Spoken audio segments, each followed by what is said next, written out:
Vivre, explorer, voyager, découvrir. Bienvenue dans mon journal, celui d'un mec qui parle de tout. Aujourd'hui, on va parler des biais cognitifs, épisode 2. Premier biais, ce n'est pas un biais, c'est un effet. Ce n'est pas considéré comme un biais cognitif, mais c'est l'effet Zeigarnik. J'espère bien le prononcer. Notre cerveau retient mieux les tâches inachevées que les tâches terminées. Les tâches inachevées restent ouvertes comme une fenêtre sur un ordinateur qu'on oublie de fermer.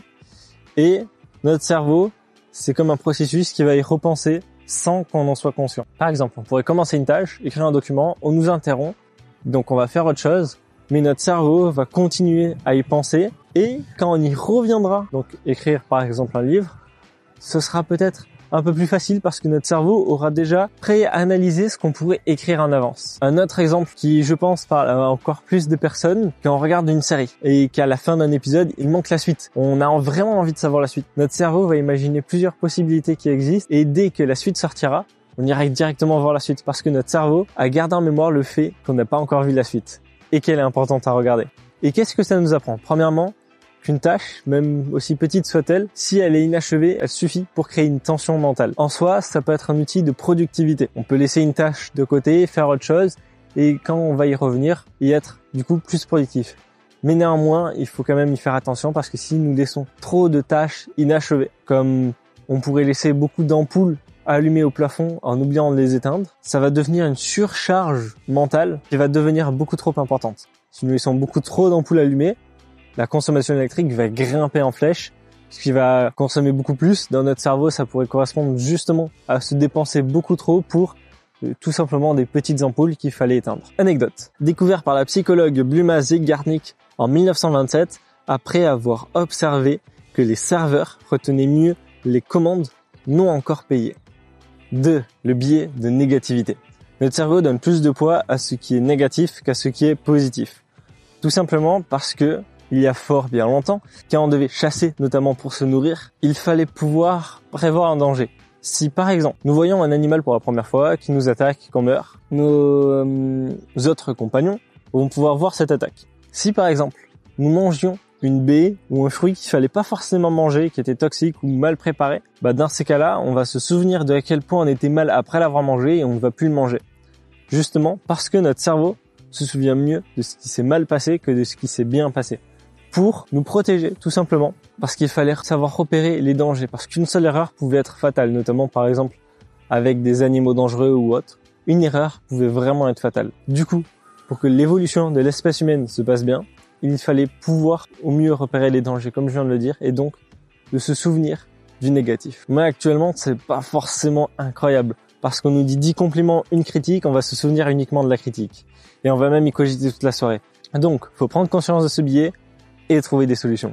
Et non, on n'est pas trop sensible, c'est juste notre cerveau qui nous fait des petits tours. Mais donc, quoi faire pour se souvenir au mieux du positif et non du négatif? Premièrement, vous pourrez noter chaque soir tout ce qui s'est passé de bien dans la journée. Ou sinon, le faire à plus grande échelle et se remémorer vraiment ce qui a été très positif sur le long terme. En un mois, qu'est-ce qui s'est passé de super bien? Ou relire ses notes de chaque jour. Et ça rejoint un truc que j'avais lu, il me semble, de Fabien Licard, la cookie jar, la boîte à cookies, où justement, il faut écrire sur des petits bouts de papier ce qui c'est quelque chose de positif, quelque chose qui s'est bien passé, quelque chose qu'on a accompli, et le mettre dans une boîte, comme un cookie dans une boîte à cookies. Et dès que nous sommes dans un moment où ça va pas forcément très bien, nous pensons à des choses négatives, ressortir de cette boîte, un papier au pif, et se souvenir de ce qu'on a accompli, de ce qu'on a fait, et du coup de quelque chose qui est positif pour nous remonter le moral.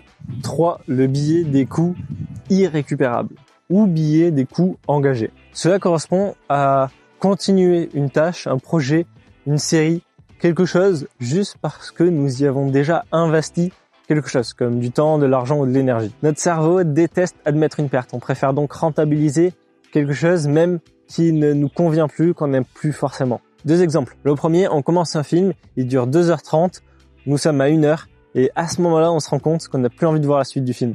Mais, comme on a déjà vu 1h, on va quand même regarder la suite du film, tout simplement parce qu'on n'a pas envie d'avoir perdu 1h. Deuxième exemple, qui marque un peu plus, il y a une queue pour un magasin. Nous commençons à faire la queue, ça avance, 30 minutes, nous sommes vraiment pas arrivés au bout. Initialement, nous avions vraiment envie d'acheter quelque chose dans ce magasin, On voit que la queue derrière a également grandi. Mais si, à ce moment-là, on n'a plus forcément envie d'aller dedans, on va pas forcément sortir de la queue, on va vraiment continuer à y aller, au moins pour voir, parce qu'on s'est déjà dit qu'on a déjà fait la moitié de la queue. Mais si à ce moment-là, on se demandait, et si, là, tout de suite, si je pouvais venir là, sans forcément avoir fait déjà de la queue, est-ce que j'en aurais envie?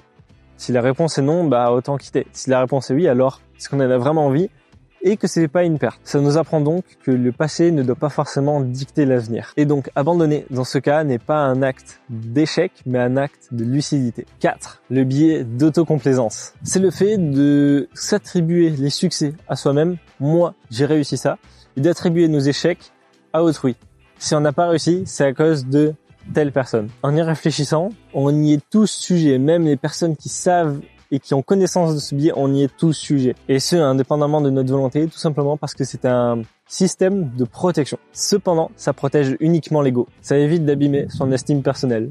Exemple, notamment, qui parle peut-être un peu plus pour les étudiants. Si on réussit, j'ai bossé dur. Si on échoue, le sujet était compliqué. Mais qu'est-ce qu'on pourrait en tirer? Premièrement, de reconnaître notre part de responsabilité et de ne pas rabaisser les autres. Nous sommes tous responsables, notamment dans un travail de groupe. C'est pas X personne qui était mauvaise, c'est le groupe qui a eu un petit problème, un petit défaut. Et c'est ok. Ensuite, c'est là qu'on va venir voir comment est-ce qu'on pourrait devenir meilleur. Et c'est là que quand nous prenons conscience également que nous avons une part de responsabilité, que nous progressons, notamment au niveau du mindset. Et ça rejoint d'ailleurs l'épisode précédent, l'évolution du mindset, que je vous invite fortement à écouter. Et si justement, on arrive à un peu plus attribuer les succès aux autres, à s'attribuer les échecs à soi-même, pas forcément à 100%, mais de façon la plus objective possible, ça nous fait prendre conscience des situations d'un point de vue beaucoup plus objectif. Et ça, c'est franchement pas mal. Merci d'avoir écouté mon journal, celui d'un mec qui parle de tout.